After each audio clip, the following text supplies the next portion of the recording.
This is a photography backdrop stand. It is by Hecis. So I was sent this to review for free. If you wanted to purchase it, it would cost you about $80. They haven't paid me for this review, in my opinion, certainly in my own.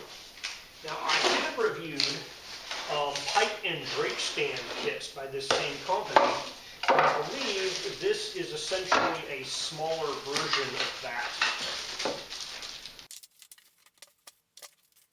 So in the box we have some aluminum uprights and a expanding top pole, as well as a little bit of mounting hardware, the instructions, a carry bag, and these guys make up most of the weight. So these are 2 base plates, and they weigh about 5 pounds each. So the base plates come shipped in 2 pieces, so they'll fit in a smaller box. And it's up to you to kind of hook these guys together and then use them to hold the poles up. And you can have a screw going up to the center point and have this pole in the center, or you can hook it on the sides and have poles coming up on the sides. All right, so these 2 screws hold the cross brace arm at the top. And then these 2 screws are used to hold these guys together. So you can see they're chamfered holes here. That goes in like that. And then it screws into this guy here.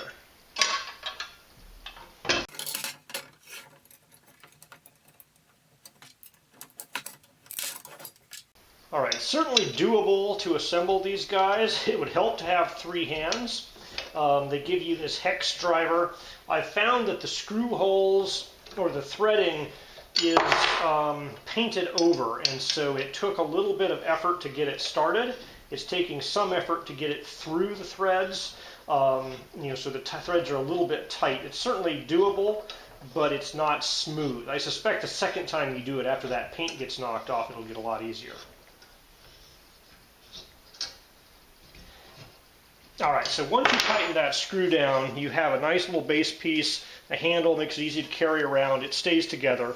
Now, you could put a screw through here and mount a pole at a corner or the end as opposed to the center.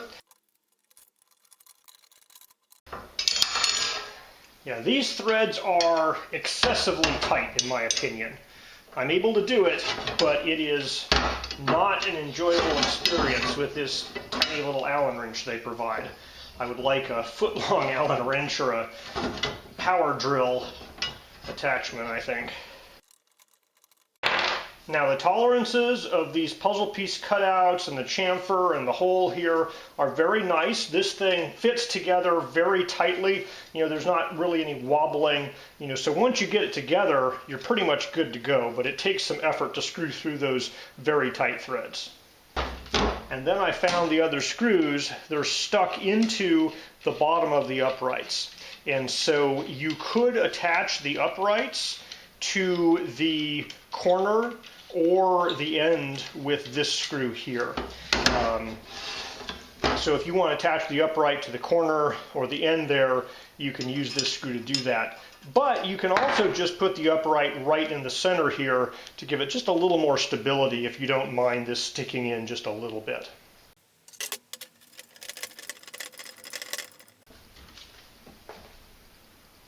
It took a little bit of turning, but that is now solidly attached to the base screw.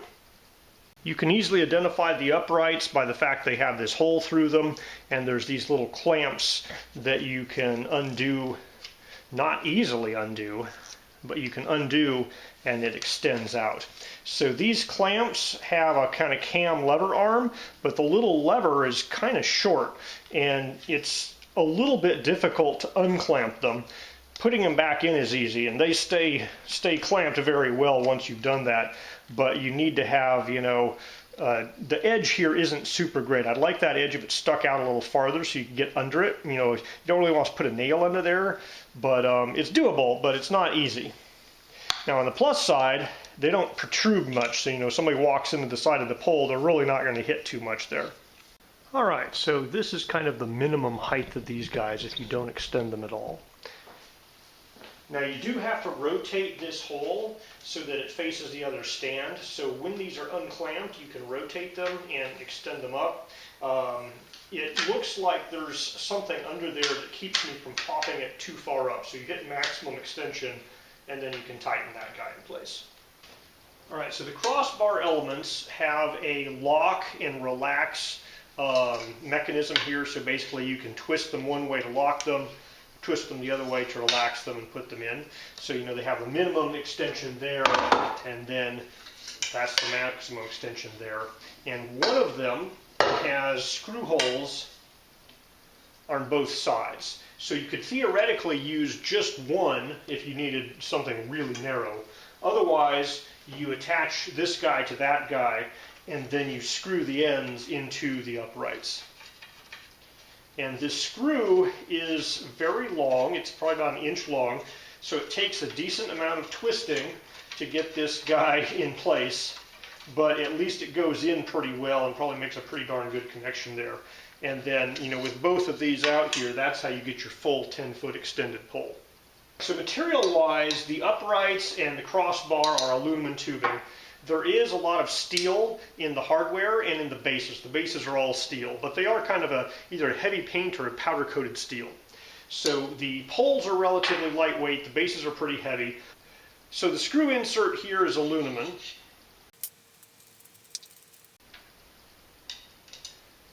So the screw and the screw thread inserts are all aluminum, but like these screws at the end, those are steel. So setup with one person is perfectly reasonable.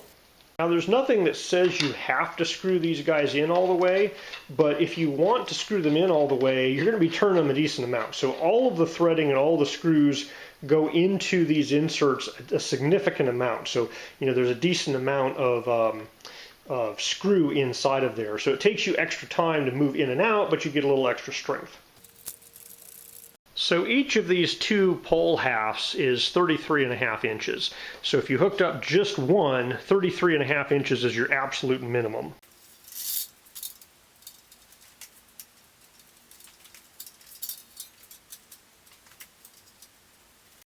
So you can see it's wiggling a little bit there, but it's pretty darn stable compared to a lot of photography backdrops I've looked at before. I've been very impressed with the rigidity of all the piping, the strength of everything.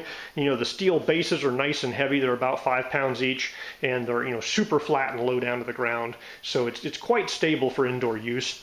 Pretty much the only thing I don't like about this are these little clamps.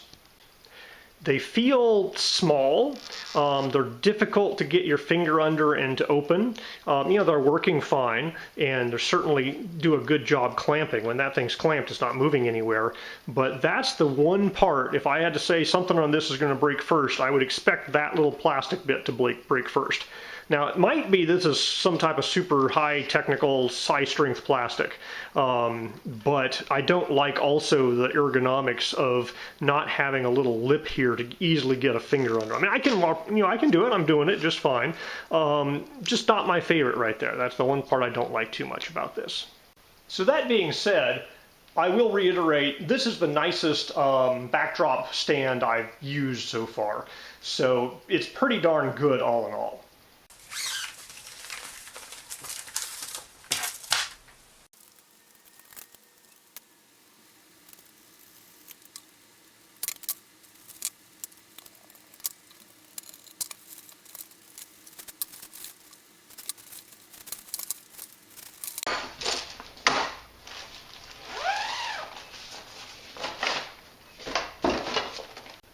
Alright, so it took me about 4 minutes to put that away. If you threw out those little plastic covers and didn't put them on, you'd save 30 seconds. I was kind of worried about the aluminum poles being scratched by those screws sticking up.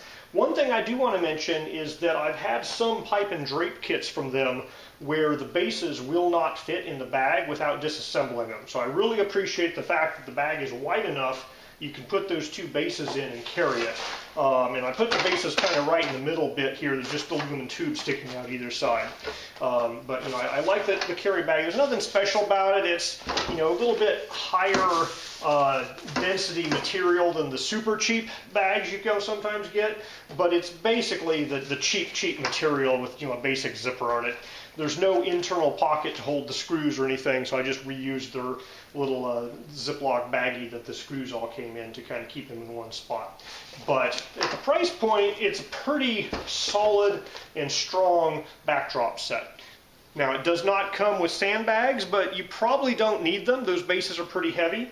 It does not come with clamps, so you're going to have to provide your own clamps. There's plenty of extra room in the bag to put either sandbags or clamps in the bag.